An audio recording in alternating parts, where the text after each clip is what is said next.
오늘의 사건 반장입니다. 신인 걸그룹 멤버 중 한 명이 소속사 대표에게 성추행을 당했다는 제보가 들어왔습니다. 대표는 성추행에 대해 사실 무근이라는 입장을 밝혔습니다.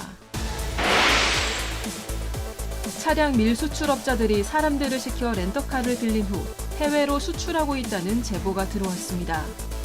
렌터카의 GPS와 차량 번호판을 제거해 찾지 못하게 하는 수법으로 빼돌린다는 주장입니다.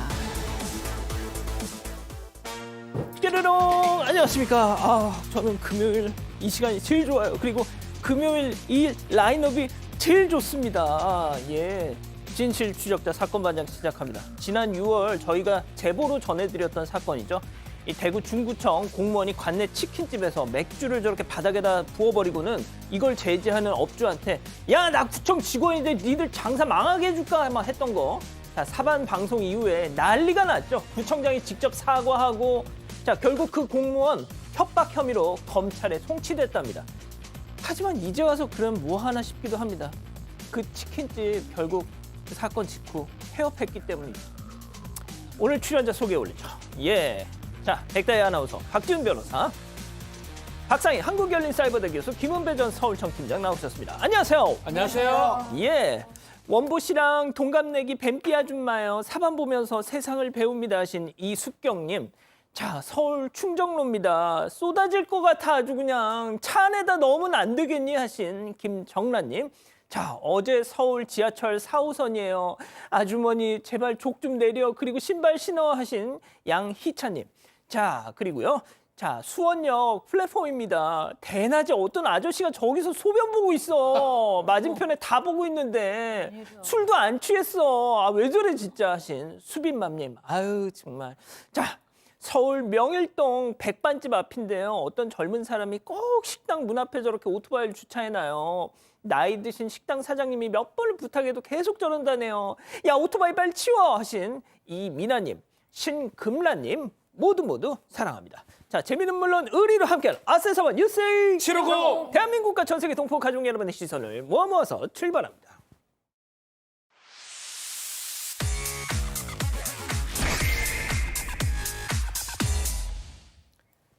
첫 번째 가보죠. 사람을 찾습니다. 이상가족 찾기요? 아닙니다. 지하철을 이용하던 중 사고를 당했다는 사반가족의 제보인데요. 영상 만나보시죠. 자, 문 열리고 사람들 나오는데 자, 할머니가 뒤로 쿵 하차하는, 자, 다시 볼게요. 하차하는 여성 팔에 밀리자 저렇게 뒤로 쿵 뒤통수를 부딪힌 할머니 바닥에 누워서 지금 일어나지도 못하고 꼼짝을 못하고 계십니다. 자, 순식간에 벌어진 사고 같은데 설명 좀 해주시죠. 네, 지난 19일 오전 8시 40분쯤에 수도권 지하철 2호선 방배역에서 벌어졌던 사고입니다. 제보자 어머니가 하차하는 승객들이 있어서 잠시 내렸다가 다시 열차에 타려고 한 상황이었는데요. 그런데 같이 내리던 여성 승객이 어머니를 팔꿈치로 밀었다는 게 제보자의 주장입니다. 이 어머니가 넘어지면서 바닥에 뒤통수를 부딪혔고 이 충격으로 당시 기억이 거의 없다고 하고요. 이후 CCTV를 확인해 보니까 당시 경황이 없던 어머니를 옆에 있던 남성이 일으켜주고 지하철에 다시 타도록 도와줬다고 합니다. 또 여성은 넘어진 어머니에게 늦게 내리니까 그랬다는 식으로 말하면서 떨어진 모자를 주워주더니 그냥 어머니가 열차 타는 걸 보고 그냥 가버렸다고 합니다. 도와준 남성이 여성을 신고하라고 이 시간대와 위치를 알려줬는데요. 제보자 어머니는 다시 열차를 타고 가면서도 이 통증을 느끼셨다고 합니다. 자, 저 하얀 점퍼를 입은 여성이 밀었다는 게 이 제보자분의 주장인 것 같은데 아, 어디 크게 안 다쳤으면 좋겠는데 말이죠. 했어요. 제보자 같은 경우 제보자의 어머니가 종합병원을 가가지고 CT를 찍어봤는데 다행히 머리 이상이 없고 혹만 났다고 합니다. 그렇다 하더라도 저렇게 밀쳐가지고 넘어졌으면은 병원을 모시고 가든가 아니면 연락처를 줘야 되는데 불구하고 혼자 가버렸단 말입니다. 저런 경우에 경찰에 신고했는데 이게 두 가지예요. 지 제보자의 말에 따르면은 팔꿈치를 밀었다 그러고 왜 밀었냐 그랬더니 늦게 내려서 밀었다고 한다면 고의성이 있기 때문에 폭행죄라든지 폭행치상죄로 처벌받을 수 있거든요. 경찰에서 신고받으면은 아마 저 여성을 추적을 해서 일단 조사한 뒤에 입건 처리할 예정일 것입니다. 그렇군요. 알겠습니다. 자, 다음 이어가죠. 멍키 스패너로 쾅쾅입니다. 자, 얌전히 주차해 놓은 차에 믿기지 않은 일이 벌어졌다는데요. 한문철 TV 영상 만나보시죠. 자, 차량으로 다가오는 남성 뭔가 느낌 쎄한데요. 손에 든 거는 몽키 스패너. 자, 냈다 쾅 쾅 쾅 쾅 쾅 유리창은 파삭파삭 산산조각이 납니다. 아, 이거 뭐야? 담배를 피우면서 반대쪽을 가더니 역시나 또 성안대를 팡팡팡팡 충격음이 여기까지 들리죠. 자, 다시 또 어떻게 할까요? 이 양반 또 반대쪽에서 나타났네. 보닛을 쾅쾅쾅쾅쾅 미친 듯이 내리치는 저 남성. 그래도 분이 안 풀렸는지 차량을 아주 벌집으로 만들고 있습니다. 아이고, 범퍼까지 때리네. 자, 이제 지쳤나요? 만족한다는 듯 휙 던지고 가버립니다. 자, 박 변호사님. 네. 제발 자기 차에다가 화풀이한 거라고 해주세요. 이게 남의 차라면 너무 충격적이잖아. 자, 이게 참 문제가 좀 있습니다. 본인은 비슷한 얘기를 하긴 하는데요. 실제는 이 차주하고 이 손괴하는 사람하고 남성하고는 일면식도 없는 관계입니다. 그러니까 남의 차에 대해서 이렇게 손괴를 가한 거예요. 지하 주차장인데요. 남성이 와서 주차된 차량을 이렇게 먼키 스패너로 정말 수십 차례 내리쳐서 산산 박살을 내버립니다. 지금 이거 수리비가 한 1,000만 원 정도 되고요. 그리고 렌트비도 한 280만 원 정도 나온다고 합니다. 본인 얘기는 그렇습니다. 자기 알코올 중독자다. 내 차인 줄 알고 차 이제 안 탈라고 내 차인 줄 알고 그걸 박살냈다라고 합니다. 비슷한 장소에 비슷한 색깔의 외형이 비슷하기 때문에 자기 차라고 생각해서 했다고 하는데 글쎄 이 주장을 100% 신뢰하고 믿기에는 어려워 보이는데요. 일단은 뭐 어쨌든 저쨌든 자기 차든 뭐 특수재물 손괴예요. 위험한 물건으로 파손했기 때문에 아니, 더 이상 탈 생각이 없었으면 중고차로 팔면 되잖아요. 그냥 버리면 버려도 안 되는데 어쨌든 말도 안 되는 주장이긴 합니다. 일단 5년 이하의 징역 또는 1,000만 원의 벌금을 부과할 수 있고요. 정말 외형이 비슷한지 그리고 차주와 관계라든지 이런 것들이 경찰이 아마 추적을 하지 않을까 생각이 듭니다. 그러니까요. 알겠습니다. 자, 다음 이어가겠습니다. 마약범 유인 작전입니다. 자, 사방 가족께서 제보해 주신 사건 사진으로 만나보시죠. 자, 먼저 채팅을 걸어온 상대. 나쁜 술은 안 드시나요? 나쁜 술? 뭔가 쎄한 제보자 여자인 척 흉내를 내면서 어머 오빠 나 나쁜 술 완전 좋아. 자, 그러자 떡밥을 확. 기다릴게요. 꼭 와요. 나 어디서 기다릴게. 자, 수상한 사진까지 저렇게 전송을 하죠. 우리 어디서 볼까? 응? 사반 모텔. 그래. 자, 잠시 후 모텔 방키 사진까지 저렇게 보내는데요. 자, 그 사람이 이동하는 사이 여기 약쟁이 있어요. 자, 경찰에 신고한 제보자. 한참 뒤 경찰에게 온 문자. 네, 그놈 마약 혐의로 조사 중입니다. 그렇습니다. 진짜 마약 사범이었던 거예요. 자, 저게 랜덤 채팅 어플로 대화를 나눈 건데 야, 이 남자 제보자분이 여자 흉내까지 내면서 저걸 잡았네. 네, 맞습니다. 제보자는 부산에 거주하고 있습니다. 근무 중에 심심해서 랜덤 채팅 애플리케이션을 설치를 하고 썼다고 합니다. 그런데 갑자기 누군가에게 나쁜 술을 같이 마시자는 연락이 왔다고 하는데요. 제보자는 순간 이게 마약 은어가 아닌가라는 생각이 들어서 대화를 이어갔습니다. 실제로 상대방이 마약으로 보이는 사진까지 인증을 했다고 하고요. 이 애플리케이션은 두 사람 사이의 거리를 볼 수가 있는데 상대방을 근처 지역으로 불렀더니 실제로 거리가 가까워졌었다고 합니다. 제보자는 이 사람 진짜 마약 사범이구나, 잡아야 한다는 생각이 들었고 상대방이 모텔을 잡도록 유도를 한 뒤에 경찰에 신고를 했습니다. 이후 경찰에서 현장에서 마약이 발견이 됐고 혐의가 입증이 돼서 체포를 했다는 연락을 받았다고 합니다. 팀장님 정말 기지가 넘치신 분이었어요. 맞습니다. 이 제보자는 상당히 기가 넘친 건데요. 사실은 마약이 뭐 작게기, 술, 과자, 아이스 이런 식으로 부르거든요. 이걸 캐치를 했던 것인데 이 마약을 뭐라 부르냐면은 키스 오브 사탄, 악마의 키스라고 부르는 건데 여기에 빠지게 되면 영혼도 타락하고 몸도 망가지기 때문에 마약 하시면 절대로 안 되는데 어쨌든 제보자 잘 하셨습니다. 그리고 마약 하신 분 지금 끊지 않으면 영혼이 꼭 망합니다. 좋습니다. 자, 다음 또 이어갈게요. 왕창 고르더니 찔끔입니다. 자, 무인 점포에서 벌어진 절도 사건 제보 영상 만나보시죠. 자, 무인 매장 입장. 어머, 이거 맛있겠다. 자, 그러더니 막 여기 손짓하죠. 그러더니 하나 둘씩 물건을 막 픽업하고 있어요. 자, 다른 데로 가더니 어머, 이건 더 맛있겠다. 그러면서 다른 데서도 막 저렇게 골라대죠. 자, 이번에 또 옆에 냉장고로 가서 문을 열고 자, 뭘 계속 그냥 물건들을 골라. 아이고, 참 그렇게 여기저기서 물건을 다 골라대더니 저 계산대 위에 이것도 맛있겠다. 저것도 오빠 나 이것 먹고 싶어. 그러니까 야, 상희야 너 살 좀 빼. 짜증나 오빠. 자, 그러더니 아무튼 바코드를 띡띡띡 막 찍더니 자, 그러더니 화면을 또 콕콕 눌러서 상품을 거의 다 취소합니다. 샀습니다. 왜? 안 사? 자, 어쨌든 카드를 꽂고 결제를 마치는데요. 자, 일단 남성이 먼저 나가고 여전히 미련이 남은 듯 계속 골라. 나 저거 먹고 싶은데 하더니 그냥 나가버리죠. 자, 박 교수님. 네. 이게 지금 도둑질을 한 거니까 저희가 소개해드리는 거겠죠? 그죠? 네, 도둑질인데 이제 정말로 별의별 무인정포 도둑이 여러 가지 방법을 씁니다. 뭐 둘이 와서 정말 커플이 와서 키오스크를 이렇게 두들겨가지고 다 부셔가지고 돈을 가져갔다는 얘기도 해드렸는데 또 커플인데요. 이번에는 강원도 강릉의 한 무인점포예요. 그런데 보시다시피 물건을 다 가져와서 일단은 다 바코드를 찍습니다. 그런데 되게 이상한 게 거기서 삭제를 해서 뭐 대부분의 5만 원 넘게 이제 물건을 가져와서 10,000원 정도만 남기고 다 삭제를 합니다. 그런데 문제는 예. 물건을 다 가져가는 거예요. 그러면 결국에는 5만 원어치를 가져가면서 4만 원어치는 삭제하고 10,000원만 지불하는 거예요. 그러니까 완전히 다 가져가는 것도 아니고 좀 너무 이상한 방법을 씁니다. 어쨌든 절도죠. 다행히 이 계산을 했기 때문에 거기에 다 신원이 있었어요. 맞아요. 그래서 검거를 했는데 뭐 경찰의 소환에도 지금 불응하고 있다고 합니다. 아니, 경찰에서 출두하랬더니 알겠습니다 해놓고 지금 잠수 탔답니다. 자, 이게 문제입니다. 특수절도 아닙니까? 2명이 돌아서 지금 막 수법도 사실은 화려하고요. CCTV 있는 걸 알면서도 의식도 하지 않습니다. 찍어라, 가져가겠다, 우린 절도한다, 커플이다, 뭐 이런 뉘앙스입니다. 그래서 이 공개할 사실 얼굴만 공개하면 바로 아유 잘못했습니다 아니면 바로 잡히는 거거든요.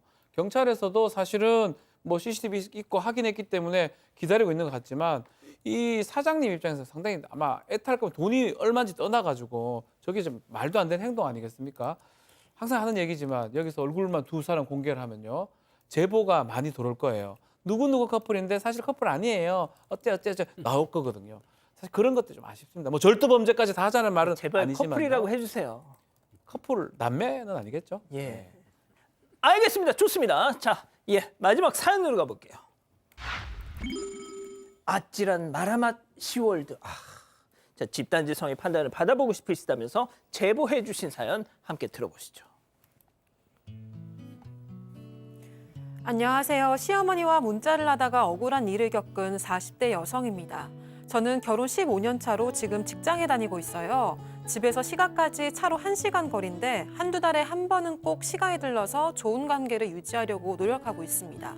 그런데 최근에 그간의 노력이 물거품이 되는 일이 있었는데요. 제가 회사에서 일하다가 시어머니랑 문자로 김장 관련 이야기를 나누고 있었던 때였습니다. 시가에서 다 같이 김장을 하기로 했는데 날짜는 언제로 할지 몇 포기를 할지 얘기하고 있었어요. 그런데 갑자기 업무가 쏟아져서 너무 바빠진 거예요. 그래서 얼른 답장을 적고 미친 듯이 업무에만 집중을 했습니다. 서너 시간 정도 지나고 나서야 한가해져서 다시 휴대전화를 확인했는데요. 시어머니한테서 네 시누이 우리 다혜는 대답을 안 하는 법이 없어. 내가 우리 애들은 잘 키운 것 같아서 흐뭇하네. 이렇게 비꼬는 듯한 문자가 와 있었습니다. 알고 보니까 제가 마지막에 답장을 보낸다는 게 미처 전송 버튼을 못 눌렀던 거예요. 그래서 의도치 않게 일십을 해버린 겁니다. 아무리 그래도 그렇지 그동안은 항상 제때 답을 했거든요. 근데 딱 한 번 실수했다고 이렇게 비꼬시니까 너무 황당하고 억울했습니다. 저녁에 퇴근하고 남편에게 이야기하면서 겨우 마음을 다스리긴 했는데요. 이런 시어머니 이해되시나요? 그렇군요. 읽고 씹는다. 익씹. 정말 기분 나쁘죠. 자, 기다리고 기다리셨던 푸처 핸저 타임 유튜브 JTBC 뉴스 채널 사건 반장 독립 채널에서 7천여 분의 우리 가족 여러분들 함께하고 계신데요. 채팅창에 OX로 함께 참여해 보시죠. 먼저 사연자 며느리입니다. 어머니 죄송해요. 정말 죄송해요. 근데 제가 맨날 익십하거나 그런 거 아니잖아요. 일하다가 깜빡한 건데 무슨 버르장머리 없는 며느리 있냐. 저도 너무 속상하고 그동안 어머님한테 잘했던 거 다 뭔가 싶고 서운해요. 지은 애비 못지않게 저도 바쁜 거 아시면서 그래요. 속상해 동그라미. 이럴 수가. 좋습니다. 아니에요. 들어보세요. 다음 시어머니입니다. 어머머머 얘 좀 봐. 얘 아가 다혜야 너 조금 버르장머리 없으려고 그런다. 그냥 죄송합니다 하면 될 걸 뭐가 또 서운하네 섭섭하네. 지금까지 잘한 건 뭐냐는 둥. 내내 응응을 하든지 내내를 하든지 두 음절만 남겼어도 내가 이러질 않아요. 너가 정말 이 시애미한테 간절했더라면 그런 실수를 했겠냐? 아이고 참말로 늙으면 죽어야지 무시나 당하고 액습니다. 팀장님. 그렇습니다. 시어머니하고 며느리가 사이가 좋았어요. 15년 동안 좋았고 또 그 며느리가 직장을 다니다 보니까 이랬었는데 만약에 문자를 아까 말한 대로 읽고 답 안 했다고 그러면 죄송합니다. 답 안 했다고 그러면은 이 시어머니 입장에서 볼 때에는 며느리가 무슨 일이 생겼나 걱정을 해야 되는 것이죠. 이건 비꼴 사항이 아닙니다. 왜냐하면 그런 적이 없으니까 오히려 걱정해야 되는데 이거를 문자로 비꼬니까 며느리가 서운했겠죠. 그렇기 때문에 시어머니 이 비꼬지 마시고 그런 일 있으면 며느리한테 아가야 뭔 일이니 걱정스럽게 물어봐 주시면 해결될 것 같습니다. 아 그렇군요. 자 교수님. 네. 저도 여기서 직장 다니는 며느리라는 점에서 시어머니께서 이런 일은 당연히 있을 거라고 생각을 해요. 이제 직장을 다니다 보면 갑자기 뭐 일이 막 들이닥치거나 상사가 오시거나 그런 일이 있을 거라고 이 생각을 못 하시는 시어머니가 저는 좀 이해가 되지 않거든요. 그러니까 15년 동안 이런 일이 없었기 때문에 어머니께서는 며느리가 읽고 나서도 나를 좀 무시하는구나 혹은 이렇게 뭐 급한 일도 없으면서 이렇게 얘기하는구나 이렇게 오해를 하셨겠지만 그래도 이제 어머니께서는 사실은 이렇게 막 비꼬면서 얘기하시는 거는 좀 아니셨던 것 같습니다. 자 박 변호사님. 하지만 읽고 싶는 거 당해보신 적 있습니까? 네? 익십을 당해보신 적 예, 있나요? 뭐 많이 당합니다. 예. 많이 당하신. 예. 아니 너무 기분 나빠 솔직히. 저는 그냥 지 맘대로 해라고 그렇게 생각하는 스타일이라서 쿨하시구나. 신경을 안 쓰긴 한데 저는 이런 생각을 좀 해봅니다. 이 문자에 나타나는 어떤 말투하고 실제로 말투하고 좀 많이 다를 때가 있거든요. 이것도 제가 봤을 때는 저는 제 개인적인 생각이긴 한데 어머니께서 뭐 비꼬려고 했던 나면 정말 그건 좀 문제가 있지만 아닐 수도 있다라는 거. 그러니까 문자로 할 때 되게 조심해야 됩니다. 이 의사 전달이 제대로 안 될 경우가 많거든요. 조롱으로 느껴질 수도 있고 비꼬는 것도 느껴질 수도 있고 뭐 화를 낸 거로 느껴질 수도 있고 그래서 이런 거를 만약에 필요하다면 말로 하는 게 오히려 좀 필요했지 않았을까 이런 생각을 하면서 어쨌든 간에 이 문자가 불필요해 보이거든요. 뭐 읽고 좀 씹으면 어때요? 씹은 것도 아니지만 뭐가 그렇게 중요합니까? 이 생각이 드네요.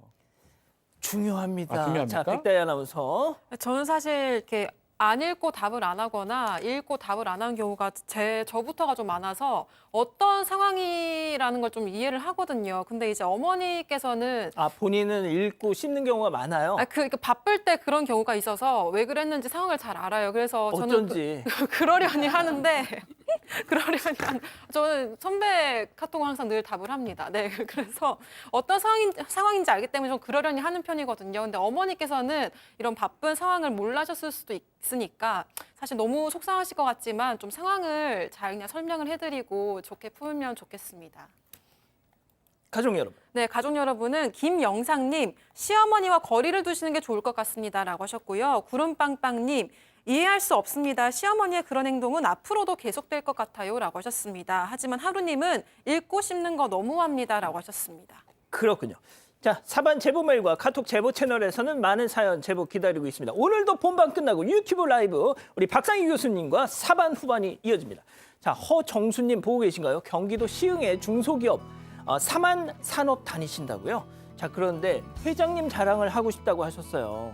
자, 회장님이 아드님 대학 등록금 4년 내내 다 내주고 직원들 한 명 한 명 생일 때마다 소고기 사 먹으라고 금일봉 봉투 주시고 무려 35년째 올해도 어김없이 시골에서 농사지은 쌀이랑 소금을 저렇게 전 직원들한테 다 한 포대씩 돌리셨다는 겁니다. 자, 이렇다 보니 어지간한 직원들이 다 10년 이상 근속 회사를 옮길 생각을 안 한대 아주 그냥. 자, 성낙헌 회장님 사랑합니다 하셨어요. 와우.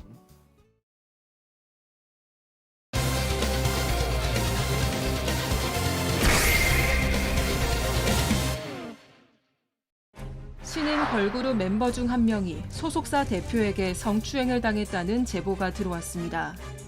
대표는 성추행에 대해 사실 무근이라는 입장을 밝혔습니다. 사건의 내막을 알아봅니다. 자, 이 아이돌 걸그룹 정말 오랜 연습생 시절을 거쳐서 정말 어렵사리 데뷔를 하지 않습니까? 자, 그런데 오늘 소개해드릴 이 그룹은 어렵게 데뷔하자마자 상당히 좀 큰 암초를 만났습니다. 맞습니다. 자, 올해 9월에 데뷔한 걸그룹이고요. 뭐 한국인하고 뭐 일본인 다국적 걸그룹입니다. 자, 9월 달에 데뷔를 해가지고 잘 활동을 하고 있는데 소속사 대표 때문에 좀 큰 고통을 겪고 있다라고 멤버들의 부모가 제보한 상황인데요. 이 소속사는 대표이사하고 설립자가 함께 공동대표를 맡고 있는데 멤버 중에 한 명입니다. 실수를 좀 저질렀다고 해요. 지난 10월 5일 공연 끝나고 당시 좀 썸 타던 남자친구를 숙소로 불렀던 적이 있는데 소속사 대표가 요거를 보고 소속 대표한테 딱 걸리게 된 겁니다. 그렇군요.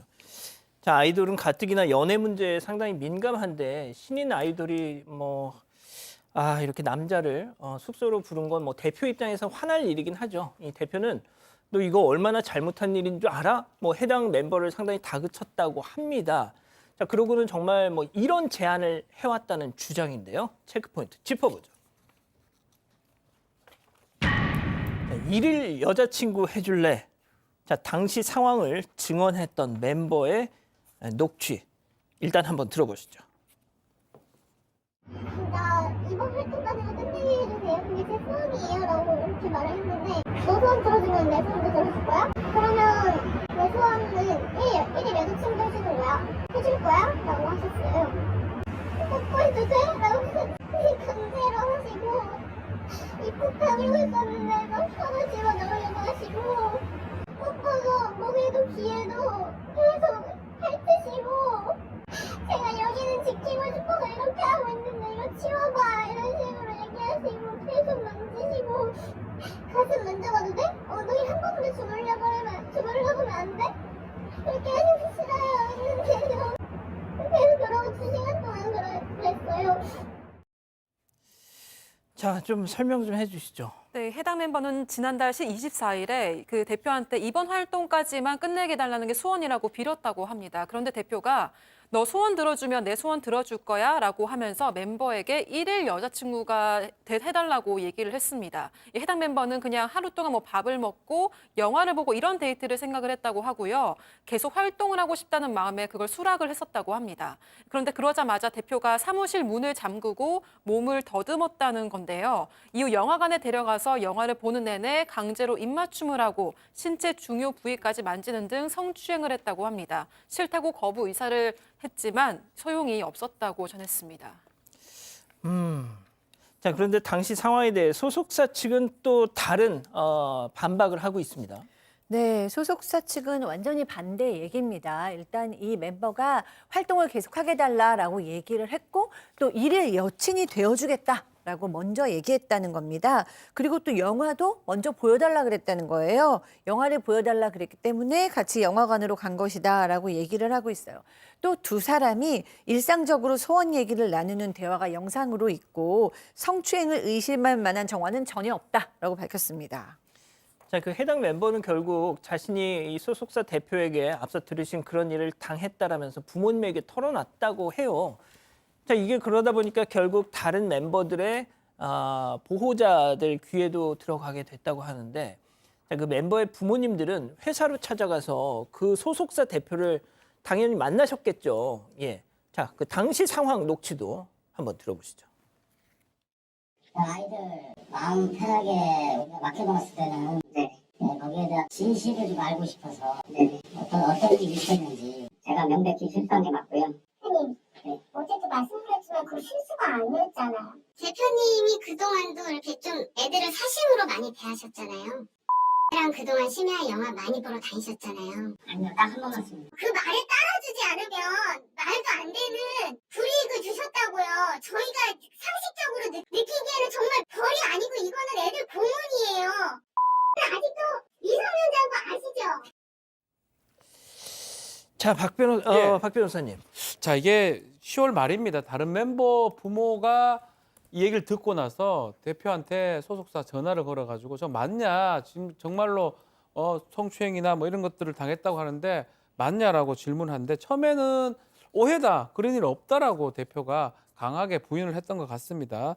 그래서 이 멤버 부모들이 직접 사무실에 가서 좀 더 추궁을 했다고 해요. 추궁을 하니까 그때 갑자기 죄송하다, 제가 잘못했다라고 태도를 바꿔서 사과를 했다고 합니다. 그럼 대책이 뭐냐라고 물어보니까 대표 자리에 책임지고 물러나고 앞으로 멤버들하고 개인적으로 안 만나겠다라고 약속을 했는데 그러면 이 팀 해체하는 게 맞지 않냐 하니까 주주들이 있어서 해체는 어렵다고 하면서 그룹을 앞으로 잘 끌어갈 거니까 믿어주면 좋겠다라는 얘기를 했다고 하는데 소속사에서는 또 다른 좀 얘기를 하고는 있습니다. 어떤 얘기요? 특히 지금 이 아이 피해 당한 그 아이라고 하는 게 아이가 아닌 미성년자라고 지금 알려져 있는데 뭐 민법상의 미성년자 19세고요. 다른 아동청소년법이나 이 미성년자 18세입니다. 그건 좀 차이가 좀 있기 때문에 청소년 보호법이나 아동복지법상의 보호 연령은 아닌 미성년자는 아니다라는 주장도 하고 있는 상황입니다. 아동 청소년 보호법상의 미성년자는 아니다 이렇게 반박을 또 하고 있는 거군요. 자, 그런데 앞서 그 멤버 부모들과의 면담 자리에서 오고 간 이런 내용들을 들어보면 팀장님, 이제 거기서 이제 그 해당 대표가 어떤 몇 가지 이제 약속을 했던 모양이에요. 자, 그런데 그 멤버들 보호자들은 대표가 그 약속을 아직 이행하지 않고 있다 이렇게 또 주장을 한다고요? 그렇습니다. 소속사 대표하고 면담 후 3일이 지났는데 아마 그 멤버들이 공연했었던 것 같아요. 근데 대표가 공연 현장에서 멤버들을 보고 있으니까 이 부모들이 가서 얘기했답니다. 아니 약속이 왜 된 거 아니냐 그렇게 얘기하니까 그래 그럼 내가 나가겠다고 나갔는데 그게 문제가 아닙니다. 그래서 이틀 뒤에 일본 스케줄이 있어가지고 멤버들이 비행기를 타고 일본을 가는 중인데 이 대표가 같은 비행기에 탑승을 했습니다. 그리고 더군다나 그 피해 학생 피해 멤버 있지 않습니까? 그 멤버 옆에 앉아 갔다는 거예요. 그러니까 그 멤버뿐만 아니고 다른 멤버까지 큰 충격을 받았다는 사실이죠. 그러니까 그 멤버 같은 경우에는 비행기 타는 내내 그 무서워서 벌벌 떨었다고 하는 내용이고요. 그게 주장하고 있는 것입니다. 그리고 해당 멤버는 뭐라고 말하냐면 그날 그 비행기 탈 때 입었던 옷과 신발 이런 것만 봐도 심장이 쿵 한다면서 SNS에 올렸는데 얼마나 가슴이 떨렸으면 이런 내용을 그런 그 SNS에 올렸겠습니까? 자, 이 해당 멤버가 그 일본 공연을 다녀온 뒤에 건강이 뭐 좀 급속도로 악화가 돼서 급기야 활동 중단을 선언했답니다. 자, 그러자 이 대표는 다른 멤버들 모아놓고 이런 얘기를 꺼냈다고 해요. 그 멤버 아버님 얘기까지 한번 들어보시죠. 더 아이들을 이제 앉혀놓고 가해자고 오히려 자기가 피해자다라고 아이들을 세뇌를 시키면서 이게 만약에 공론화돼서 회사가 문을 닫거나 타격을 입으면 얘네가 손해배상 얼마를 물어야 되지 않냐. 그리고 계속 같이 할 거냐 말 거냐. 걔네들한테 OX로 답을 하라고 얘기해갖고 애들이 얼마나 겁을 먹었는지 세모를 얘기를 했대요. 자, 박 교수님, 뭐가 됐든 회사가 문을 닫거나 타격을 입을 수가 있다. 뭐 이게 이제 듣기에 따라서는 이 뭐 어린 이 멤버들, 이 친구들 입장에서는 좀 무겁게 들릴 수도 있을 것 같아요. 그렇죠. 아직은 주장입니다만 정말로 이런 말을 했다면 협박으로 들리죠. 왜냐하면은 회사가 문을 닫는다 이렇게 되면은 정말 걸그룹으로서의 꿈이 다 없어지는 거잖아요. 그러니까 가장 이 아이들은 10대 후반에 20대 초반에 아이돌이 하고 싶어서 모든 걸 걸었던 애들은 본인들의 미래인데 회사가 문을 닫는다? 그럼 난 이제 설 무대가 없겠구나. 뭐 이런 생각 들 수 있고요. 거기에 나아가서 손해배상 차원에서 돈을 너희도 물어야 될 거다. 이런 얘기까지도 지금 했다는 건데 그렇다면 아이들이 지금 나는 돈이 없는데 내지는 우리 부모님한테 부담을 드리는 건데 그럼 얼마나 속상하고 무서웠겠어요. 당연히 이 아이돌 10대 후반에 20대 초반의 어린 아이돌들은 너무 이제 무서웠을 수밖에 없을 거예요. 그래서 친구임에도 불구하고 이제 X를 대지는 못하고 이제 세모라고 든 거죠. 자, 일단 저희는 오늘 이번 사안 관련해서는 조금 최대한 좀 중립적으로 들여다보고 싶어요. 자, 그래서 제작진이 소속사 측에 다시 한번 또 연락을 해서 입장을 좀 되게 구체적으로 들어봤죠. 네, 해당 소속사 대표는 제작진에게 전혀 사실무근이라는 입장을 밝혔습니다. 소속사 측 입장은 이렇습니다. 해당 멤버와 대표 사이에는 어떤 성추행과 성적 접촉이 없었다고 주장을 했습니다. 또 해당 멤버가 여러 차례 팀 내 불화와 무리를 일으켰다고 했는데요. 대표에게 팀에서 활동해달라고 요청했을 때 달래면서 좀 포옹과 같은 접촉을 한 건 사실이지만 이걸 성적인 접촉이라고 할 수는 없다는 입장 입장입니다. 또 사실과 다르게 왜곡된 기사 보도로 회사 측의 명예가 훼손되지 않도록 사실관계를 충분하게 파악해달라고 했습니다. 하지만 멤버 측 부모들은 성추행 사실과 해당 멤버가 피해를 입은 건 사실이고 대표가 멤버들과 더 이상 접촉을 하지 않았으면 한다고 입장을 전했습니다. 또 어른들 때문에 아이들이 꿈을 포기하지 않았으면 좋겠다고 했고요. 또 마음 편하게 활동할 수 있도록 도움을 주면 좋겠다는 바람을 전했습니다. 그렇군요. 자, 박 변호사님. 네. 이게 말이죠. 어떻게 보면 이 대표와 그 해당 멤버 사이의 어떤 문제잖아요. 그런데 걸그룹이 member 수가 많지 않습니까? 그러다 보면 정작 이 논쟁에서 벗어나 있는 다른 멤버들은 정말 그 직접적인 당사자가 아닌데 네. 그룹이다 보니까 피해를 입는단 말이죠. 그게 가장 문제인 거예요. 아마 그래서 대표나 소속사 입장에서도 그 부분을 얘기하는 것 같고요. 그래서 사실관계가 좀 제대로 확인이 좀 돼야 될 부분도 있는 것 같아요. 왜냐하면 멤버가 5명 있으면 그중에 1명 말고 나머지 4명은 활동을 못 하잖아요. 그러니까요. 바로 데뷔가 됐는데 그런 부분 때문에 좀 빨리 이 사건의 진실관계가 팩트가 좀 체크가 좀 돼야 될 필요가 있지 않을까 생각이 듭니다. 알겠습니다. 자, 계속 좀 지켜보죠. 이렇게 정리하고요. 두 번째 사건 이어갑니다.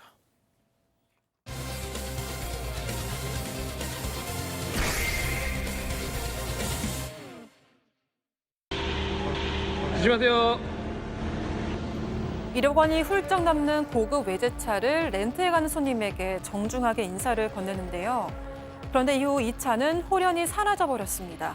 그리고 이 차 한 대만 사라진 게 아니었습니다. 전국 각지에 있는 렌터카 업체에서 이거랑 비슷한 일들을 겪고 있다고 하는데요. 대체 무슨 일들이 벌어지고 있는 걸까요? 자, 렌터카 업체를 운영하시는 분들이 저희한테 여러분들이 제보를 해주셨는데, 자, 차를 빌려줬어. 그런데 그 차가 갑자기 뿅 하고 사라졌네? 팍 사라지는 거 아닙니다. 어. 최근에 이제 있었는데 렌터카에서 차를 빌려간 사람이 차를 돌려주지 않는 일들이 발생했는데 이게 전국에 있는 많은 렌터카 업체에서 비슷한 일이 반복됐다는 거예요. 그 피해 건수가 한 70여 건 정도가 되는데 실제로는 더 많을 것으로 예상이 됩니다. 주로 또 이 도난됐다고 할 수 있는 차량이 고가의 외제차 아니면 국내 차 중에서 비싼 거 이를 찾을만 사라지기 때문에 피해 금액이 최소 억대 이상의 피해를 지금 보고 있는 상황이고요. 다만 도난 차량 신고가 좀 어려운 게 렌트 계약 기간이 남아 있습니다. 그래서 신고를 좀 못한다라고 억울함을 호소하고 있는 상황입니다. 자, 도대체 저 큰 차들을, 저 비싼 차들을 무슨 방법으로 훔쳤을까 싶은데요. 아주 치밀했습니다. 체크포인트 짚어보죠. 베테랑 기술자. 자, 무슨 얘기인지 피해 업체 대표한테 직접 들어보시죠. GPS 이제 그러니까 밤에 잠든 시간에 6시 정확히 6시 4분에 시동을 켜갖고 저희가 다 그게 뜨거든요 핸드폰에. 그러고 바로 GPS 탈거하는데 5분 만에 탈거를 하는 거예요. 이건 보통 기술자가 아니에요. 얘네들이 탈거하는 기술자를 데리고 다니면서 작업을 하니까 제가 이제 본 게 25분인가 봐갖고 112에 신고해서 현장에 갔더니 없대요. 차가 아무리 뒤져봐도. 트럭에다가 컨테이너를 싣고 와서 실어버리는 경우가 있을 수도 있고 일반 번호판을 갖고 와서 번호판에서 바로 붙여놓고 GPS 탈거할 수도 있거든요. 야, 이거 예전에 영화 베테랑에서 좀 본 것 같다, 이거. 그렇죠? 네, 제보자에 따르면 렌터카 차량에는 도난을 방지하기 위해서 차 내부에 위치 추적기를 설치해 놓는다고 합니다. 이 절도범들이 이걸 가장 먼저 노린다고 하는데요. 제보자가 전한 도난 방법은 이렇습니다. 이 반납 시간을 몇 시간 앞두고 갑자기 이 GPS 신호가 끊기는데 이 시간대도 좀 늦은 시간이어서 모두가 잠든 시간대라고 합니다. 이 제보에 따르면 차량 위치가 들키면 안 되니까 GPS를 떼어내기 전에 이 GPS 교란 장치를 이용해서 차량 위치 정보를 전달하지 못하게 막는다고 하고요. 그러고 나서 기술자를 동원을 해서 차량 내장재까지 뜯어내고 나서 GPS를 제거한다고 합니다. 그러고서는 차량 번호판을 다른 번호판으로 바꾸고 빼돌리는 수법이라고 합니다. 이 피해 차량을 보면요. 내장재도 다 찢겨 있고 차량에서는 GPS 위치 교란기와 GPS를 뜯어내는 부품들도 나왔었다고 합니다. 야, 이 GPS를 잘도 찾아내고 그걸 또 뽑아버리는 걸 보니까 뭔가 좀 아는 선수 느낌이 나죠. 자, 그래서 이렇게 지극정성으로 훔친 차들. 지금부터가 중요합니다. 도대체 이게 어디로 사라지는 걸까? 이어서 들어보시죠. 소나타랑 K5 총 세대 이렇게 해가지고 이 차를 분실하셨을 때 신고를 하고 경찰에 신고를 하고 같이 CCTV도 보고 네. 세관에서 어떤 차에 뭐 들어갔는지 CCTV 확인을 해주겠다라고 했는데 그 다음날 갑자기 전화가 와서 아 이미 이거 키르기스스탄으로 떠났다. 그 당일날 훔쳐간 당일날 바로 그냥 컨테이너에 실어서 바로 그 다음 새벽에 뛰어버린 거예요. 키르기스스탄에 이미 가 있다고 하시더라고요. 아, 팀장님 진짜 이거 영화 베테랑 맞네요. 거기서도 중고차 팔았다가 그거 다시 회수해가지고 번호판 바꾸고 뭐 지금 무슨 1년 번호 같은 거 위조해가지고 러시아 같은 데로 보내잖아요. 영화를 제대로 봤습니다. 전문가들의 소행은 맞는데 이 제보자가 이제 렌트카 업체죠. 도난 신고를 경찰에 했고 또 해외로 빠져나가니까 세관을 통해서 CCTV를 봤어요. 확인을 했는데 다음 날 보니까 그 차가 이미 키르기스스탄 중앙아시 쪽으로 이게 떠났다는 겁니다. 그게 무슨 말이냐면은 차들을 훔쳐가지고 해외로 실어 보내면은 이 차를 찾을 수가 없지 않습니까? 번호판을 다른 걸 붙여서 그러면은 이게 완전 범죄를 꿈꾸는 거거든요. 그러니까 이 새벽에 작업을 해가지고 중앙아시아 쪽으로 보내가지고 차를 몰래 없애버리기 때문에 실제적으로 이 렌트카 업체는 살 수가 없는 것입니다. 그러니까 문제가 또 있냐 뭐냐면 이 렌트카 업체들이 확인해 보니까 밀수출 조직들을 보니까 외국인도 껴있더라. 그러니까 내국인뿐만 아니라 외국인들도 이 밀수출에 가담을 해가지고 외국으로 빼돌리기 때문에 실제적으로 이런 조직이 있긴 있습니다. 그러니까 이런 조직을 좀 철저하게 수사해가지고 일망타진을 해야 될 것 같습니다. 자, 근데 이제 저기 업자들한테 차를 넘기려면 렌터카 업체에서 차를 빌리는 사람이 있어야 될 거잖아요. 네. 누가 그러는 거죠? 네, 그래서 이 밀수출 집단이 렌트 명의자를 모집한다는 거예요. 그래서 우리가 이제 뭐 SNS 같은 데 보면은 고액 알바 구합니다. 고수익 알바 구합니다. 꿀알바예요. 막 이런 다수의 글들이 있잖아요. 그런 식으로 이 렌트카를 빌려줄 사람을 찾는다는 겁니다. 그런데 타겟이 되는 사람들이 있어요. 누구냐면 바로 저신용자들입니다. 돈이 너무 필요한 사람들. 어떻게 해서든지 렌트카를 구해오게 하고요. 그러면 100만 원에서 500만 원까지를 준다는 거예요. 어떤 사람한테는 무슨 차량을 가져오고 어떤 옵션의 차량을 빌려라 라고 구체적으로 얘기해 준다고 합니다. 그러면서 혹시라도 이거 좀 늦게 반납하게 돼서 연체료가 나와도 그 연체료 다 우리가 낼 거다라고 꼬신다고 합니다. 야, 그러면 저 명의 빌려준 저 사람들도 어떻게 보면 뭐 원인 제공자이긴 하지만 또 다른 피해자이기도 한 거잖아요. 근데 렌터카 업체들도 처음에는 그렇게 생각을 했었습니다. 이 본인 명의로 차를 빌린 사람들이 법적 책임을 다 뒤집어 써야 되니까 이 사람들도 피해자구나라고 생각을 했었다고 하는데요. 하지만 이들의 수법을 보니까 좀 한피였을 것 같다고 주장을 하고 있습니다. 그 이유는 본인 명의로 차를 빌린 사람들이 차가 없어지면 경찰서를 찾아서 나도 속은 거라고 자수를 했다고 합니다. 아는 형한테 차를 빌려준 건데 잠적해서 나도 피해자다 이런 식으로 이야기를 했다고 하는데요. 그러면서 분실 신고에 서류가 필요하다면서 뭐 차량 번호판 교환할 때 쓰는 서류, 렌터카 법인 인감 증명서 등을 요구를 했었다고 합니다. 렌터카 업체들은 이미 범죄라는 걸 인지한 상태에서 차를 빌린 걸로 생각을 했고 고소를 하기도 했습니다. 렌터카 업체에 따르면 경찰도 이들이 모두 한패인 것 같고 구체적으로 밝히지는 않았지만 이미 동종 전과가 있는 사람들도 상당수 있다고 합니다. 자, 뭐가 됐든 제일 피해자는 이 렌터카 업체잖아요. 렌터카 업체 이 직원분들이 직접 발벗고 나서서 그놈들 잡겠다고 나섰습니다. 자, 들어보시죠. 그러니까 그 차량을 찾으러 이제 저희 렌트카 직원 다른 렌트카 회사의 직원들이 이제 돌아다닌다고 들으셨잖아요. 네네. 네, 그걸 찾다가 이제 어디 수출단지 근처에서 공터에 이렇게 번호판이 막 다 띄어져 있는 차들을 보고 이제 찍은 영상이라고 하더라고요. 여기에 사람은 없었다고 합니다. 사람이 있었으면 오히려 경찰을 불러가지고 저희가 잡으려고 했었을 텐데 기다려도 아무도 안 오고 그래가지고 그냥 사진만 찍고 이렇게 영상 찍고 이런 공터 쪽은 웬만하면 또 CCTV가 없기도 하고 어두우면 있다 해도 잘 안 보이기도 하고 그래서 이런 쪽으로 가는 것 같습니다. 아, 그래도 현장을 딱 잡았네요. 네, 현장을 잡기는 했어요. 그러니까 자동차가 있는 곳을 찾은 거죠. 가서 보니까 자동차들이 이렇게 있고 번호판은 다 띄어져 있고 번호판은 따로 모아져 있었습니다. 그런데 제일 중요한 사람이 없었어요. 그래서 그 사람을 잡을 수가 없었고 이 렌터카 직원들도 봤을 때 우리 차가 아니고 사람도 없는데 그렇다고 막 이 차 뭐 버려진 차 같습니다. 도난당한 차 같습니다. 이렇게 좀 신고하기가 그렇잖아요. 그래서 사진만 찍고 그냥 돌아왔다고 합니다. 그리고 맨 처음에는 이런 것들로 이제 신고를 해도 경찰들이 사건 접수를 받아주지도 않았대요. 왜냐하면 아니 도리어 당신들이 아니라 이 차를 빌린 사람들이 피해자 아니냐 이렇게 생각을 하신 거예요. 그런데 이런 게 워낙에 이제 다발적으로 많이 일어나니까 지금은 경찰도 아 이거 조직범죄구나라고 인식을 했다고 합니다. 그래서 수사를 진행하고 있다고 합니다. 그렇군요. 아우 정말 사방이 사기꾼입니다. 자, 두 번째 사건 정리하고요. 별별 상담소 이어갑니다.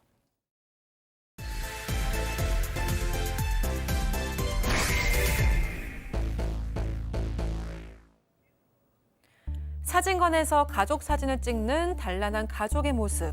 그런데 어쩐지 며느리의 얼굴이 어둡기만 합니다. 이 시부모며 남편 시누이는 화사한 옷을 입은 반면 며느리는 혼자 어두운색 옷을 입고 뒤에 서 있는데요. 대체 무슨 상황인 걸까요? 예, 실제 사연을 저희가 당사자 특정을 이유로 일부 각색했다는 점 먼저 말씀드릴게요. 외모 이 지적하는 거 이거 정말 너무너무 해서는 안 될 일인데 네. 다른 사람도 아니고 시부모, 시어머니한테 이걸 6년째 지금 네. 정말 이런 외모 지적은 자존감을 낮추고 너무 이제 화도 나게 해서 안 좋은 거라는 거 다 알고 있는데 이 제보한 신부는 여러 사람들한테 시월드에서 이제 외모 지적을 받습니다. 근데 들어보시면 아시겠지만 정말 이해가 되지 않아요. 네, 이 여성 2살, 4살 아이를 키우고 있는 40대 주부고 결혼 6년 차입니다. 동갑내비하고 결혼을 했고 남편은 전문직이에요. 그런데 이 여성이 165cm, 57kg. 그러니까 뭐 전혀 비만이 아니고 어떻게 보면 중간에서도 조금 부족할 수도 있는 뭐 요 정도의 몸무게인데 시가 어른들이 너무 뚱뚱하다고 막 그러시는 거예요.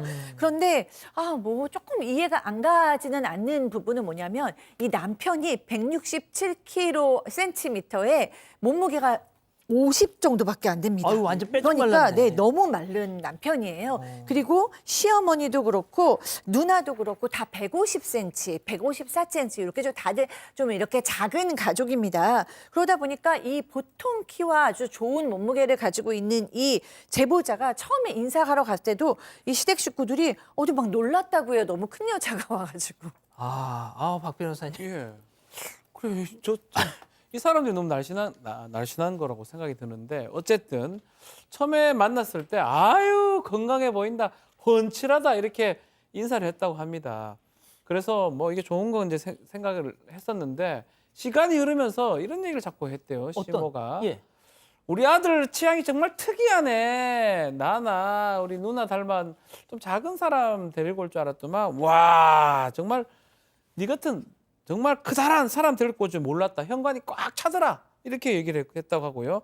그러니까 이제 뭐 여기서 뭐라기 뭐해서 제가 먹는 것도 뭐 복스럽고 귀엽죠. 이렇게 넘어갔는데 이게 문제가 아니에요. 신혼여행 다녀온 후에는 하여튼 대박 사건이 터집니다. 왜요? 인사로 가니까 아이고 신혼여행 가가 뭘 그리 잘 먹었노. 얼굴이 잔뜩 부어왔네. 하더만 청바지가 너무 깎이는 거 아니야? 라고 입만 열면 정말 지금 외모를 계속 지적했다고 합니다. 야, 이거 진짜 삐쩍 마른 그 유전자가 그런 집안에 시집간 어떻게 보면 지극히 보통 체중의 여성이 이런 이건 좀 심한 것 같은데 어떻게 이거를 어떻게 계속 견뎌? 네, 좀 다행히 남편이 좀 많이 지켜줬습니다. 옆에서 편을 많이 들어줬는데요. 내 눈에 예쁘면 됐지 그만 좀 해 이렇게 이야기를 많이 해줬다고 합니다. 그런데도 시부모의 눈치 없는 행동은 계속됐습니다. 이 결혼 초에 새 식구가 들어왔으니까 이제 다 같이 기념으로 가족 사진을 찍자 이런 이야기가 나왔었는데요. 사연자는 결혼식 때 찍은 사진을 쓰자고 했지만 시어머니는 그건 네가 너무 주인공처럼 돋보이는 사진이다. 가족끼리 오붓한 느낌도 없고 너무 인위적이어서 새로 찍자고 했습니다. 그러면서 한마디를 더 했는데요. 너는 그날에 좀 어두운 색 옷을 입고 와라. 그래야 좀 날씬해 보이지 않겠니? 이런 거 얘기해주는 시어머니도 없어. 이렇게 이야기를 한 겁니다. 그런데 사진 찍는 날에 사연자는 빼고 모두 파스텔 톤의 되게 화사한 옷을 입고 왔고요. 그래서 사연자만 좀 눈에 띄게 우중충한 옷을 입게 됐습니다. 또 시어머니는 사연자한테 작아 보여야 되니까 뒤에 서 있으라고 이야기를 했습니다. 그것도 모자라는지 나중에는 우리 며느리는 얼굴도 크고 체격이 있으니까 좀 날씬하게 보정해 주세요. 이렇게 신신당부를 했다고 합니다. 팀장님 이건 점점 좀 선을 넘는다. 그뿐이 아닙니다. 결혼하고 나서 며느리가 아들 둘을 낳고 몸조리를 하지 않습니까? 몸조리하는 과정에서 그 며느리가 시어머니가 뭐라고 했냐면 연예인들이 하는 다이어트 성공 사례기라든지 다이어트 음식, 출산을 원래 몸으로 들어가는 법 등 관련 기사나 영상들을 수시로 보내면서 이걸 하라고 하니까 처음에는 사연자도 네네네 그렇게 말하다가 나중에는 댓글을 안 했다고 합니다. 그랬더니 시어머니가 이럴 때일수록 더 자기 관리가 중요하다고 하면서 지금은 네 남편이 너밖에 모르지만 이게 나이 먹으면 너 바람 필지도 몰라 이런 식으로 좀 으름장을 놨다고 그래요. 그러면서 나중에 너 시어머니 말 들을 거를 그렇게 후회할 건데 그때 가면 다 소용이 없어 하면서 했다고 하는데 이 시어머니의 잔소리만 없다고 한다면 이 아내분 같은 경우는 결혼사가는 지장이 없는데 시어머니가 이 다이어트로 해가지고 그 며느리를 이렇게 힘들게 하기 때문에 그 문제가 좀 힘든 것 같습니다.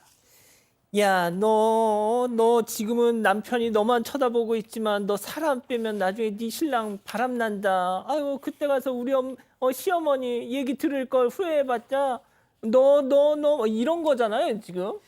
네, 그렇습니다. 그런데 그러면 이제 이 시댁 식구들은 뭐 굉장히 운동도 잘하고 먹을 것도 잘 지키느냐? 전혀 그렇지 않다라는 거예요. 그냥 타고 태어나기를 다 그냥 작고 마른 사람들입니다. 그래서 이제 남편하고 같이 야식 먹어도 남편은 아무리 먹어도 이제 살이 안 찌는 거예요.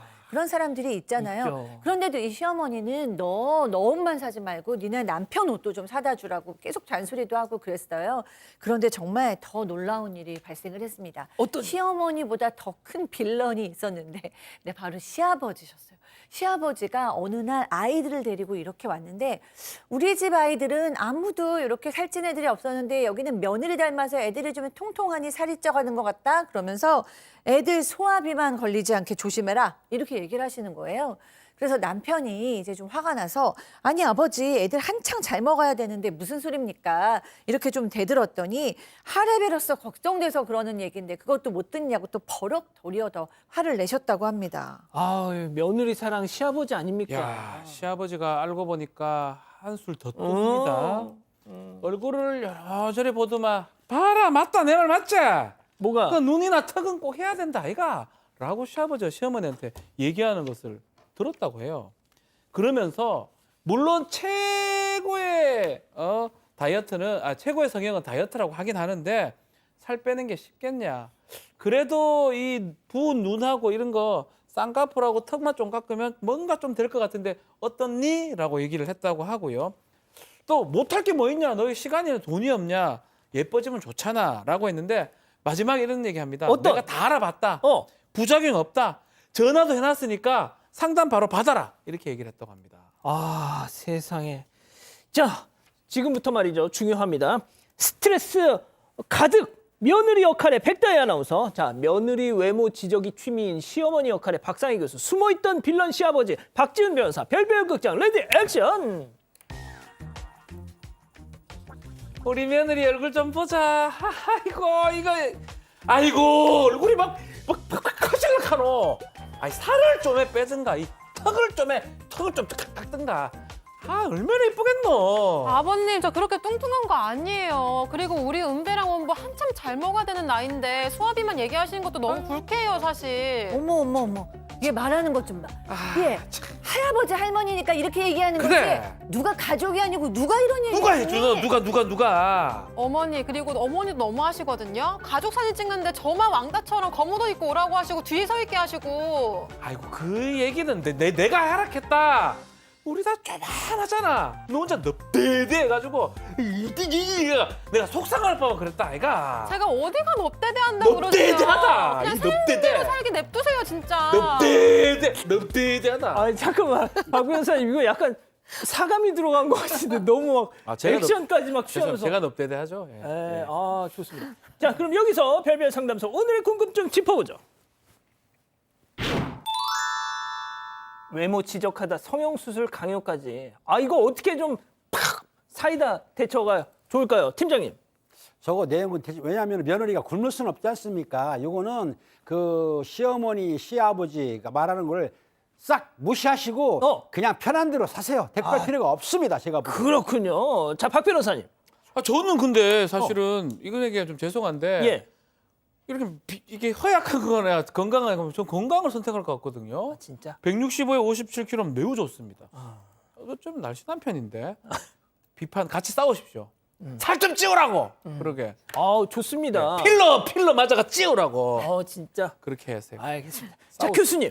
네, 누가 봐도 합리적이지가 않은 얘기죠. 165cm에 57이면 부럽다. 저랑 비슷해. 부럽다, 부러워. 네. 매우 부러워요. 네. 예. 그래서 네, 누가 봐도 좀 이상한 얘기라서 저는 이제 무슨 가족의 집단 열등감이라든가 약간 집단 착각에 빠져 있나 이런 생각이 들어요. 그래서 사실은 팀장님 얘기하신 것처럼 그냥 무시해도 될 것 같긴 한데 그래도 문제는 계속해서 마음의 상처를 입는다는 거고 자존감이 떨어진다는 거죠. 그래서 뭐 사이다 방법보다는 아주 진지하게 그런 얘기를 하시면 제가 기분이 너무 안 좋다, 언짢다, 듣고 싶지 않다라고 얘기를 하시거나 아니면은 혹은 그것도 안 통할 것 같으면 거리를 두는 것이 좋겠다는 생각이 듭니다.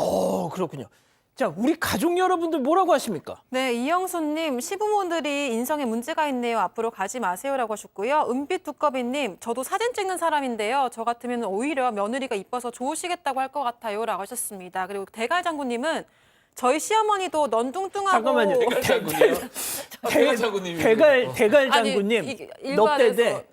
그때 이런 아이디를 쓰신 그렇죠. 분이 대갈장군요. 저희 시어머니도 넌 뚱뚱하고 못생겼다고 볼 때마다 해서 아무 말 안 하고 조용히 시어머니에게 거울을 가져다 드렸어요라고 하셨습니다. 대갈장군님. 대단하시다. 대갈장군 맞겠죠, 대갈장군? 아니, 네, 대갈장군. 세상에 네 얼굴 보세요 하면서 거울을 갖다 주셨답니다. 야, 진짜 그거 좋은 방법입니다. 자, 별별 상담소 이렇게 정리하고요. 잠시 전하는 말씀 듣고 오겠습니다. 판피린. 감기인가? 어디로 튈지 모르는 요즘 감기. 판피린. 6종 복합 성분이 한 병에 초기 감기 빠르게 딱. 판피린. 감기 고민 끝. 1분 1초가 쉬운 아침. 샤크 플렉 스타일. 드라이와 스타일링을 빠르게. 잔머리를 정돈해 더 윤기 있게. 원하는 스타일 그대로. Get ready to shine. 샤크 플렉 스타일.